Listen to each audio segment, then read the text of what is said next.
षड्यंत्र कैसे? इस देश को तोड़ने का। कैसे तोड़ना है? जाति के नाम पे तोड़ो, भाषा के नाम पे तोड़ो, यात्रा करो भारत जोड़ो के नाम पे, लेकिन भारत को तोड़ने वाले और भारत तेरे टुकड़े होंगे इंशा अल्लाह का नारा लगाने वालों के साथ रहो। यात्रा करो भारत जोड़ो, नियत है भारत तोड़ो। जितने भारत को तोड़ने वाली शक्तियां हैं, तोड़ने वाले तंत्र हैं, सब राहुल जी के नजदीक है। 2014 में पूरी सरकार, जैसा द्विवेदी जी ने कहा, पूरी सरकार, पूरा तंत्र आपका था। अब उस समय किसने वोट चोरी किया? आप 14 में क्यों हारे? 19 में हार हो गई आपकी तो ठीक है, हम ये समझ सकते हैं। 14 में क्यों हारे? दूसरा, 2017 में राहुल गांधी कांग्रेस के प्रेसिडेंट थे, उत्तर प्रदेश में मुख्यमंत्री अखिलेश यादव थे, दोनों मिलकर चुनाव लड़े।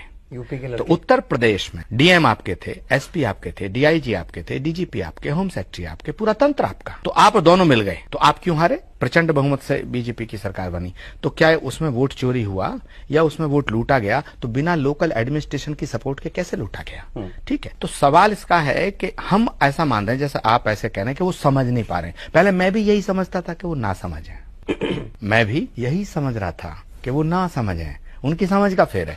अब मुझे लगता है ये बहुत बड़ी कॉन्स्पिरेसी और एक षड्यंत्र का हिस्सा है। ये जो हो रहा है, नरेंद्र मोदी का अपमान करना, चुनाव आयोग का अपमान करना, चुनाव आयोग को लुटेरा बताना, चुनाव आयोग को वोट चोर बताना, चुनाव आयोग को बेईमान बताना। तो अगर चुनाव आयोग बेईमान है, अगर चुनाव आयोग लूट कर रहा है, झूठा है, तो फिर आप लोकसभा के सदस्य कैसे हैं? तेलंगाना में, कर्नाटक में, हिमाचल में, तीनों जगह कांग्रेस की सरकार चल रही है। इसी चुनाव आयोग के द्वारा जारी किए गए सर्टिफिकेट के द्वारा आधार पे चल रही है। उत्तर प्रदेश के अंदर अभी चुनाव हुआ 2024 में लोकसभा का, जब उत्तर प्रदेश में 35 से ज्यादा विपक्ष ने सीटें जीती। ये सारे के सारे जो एमपी हैं, इंक्लूडिंग अखिलेश यादव, डिम्पल यादव, अयोध्या फैजाबाद का चुनाव, अवधेश प्रसाद, ये सब लोग लोकसभा के सदस्य इसी चुनाव आयोग के द्वारा जारी किए गए सर्टिफिकेट के आधार पर बने। तो या तो आप पहले लोकसभा से इस्तीफा दो, सुक्खू जी को हिमाचल के चीफ मिनिस्टरशिप से इस्तीफा दे, सिद्धरमैया इस्तीफा दे, रेवंत रेड्डी इस्तीफा दे, और ये जो आज बोले बिहार में जाके,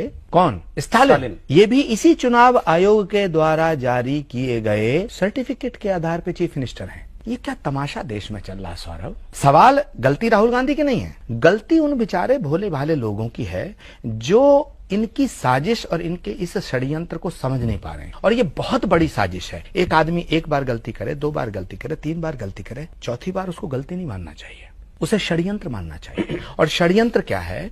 षड्यंत्र है इस देश को तोड़ने का। इसे हल्के मत लीजिएगा।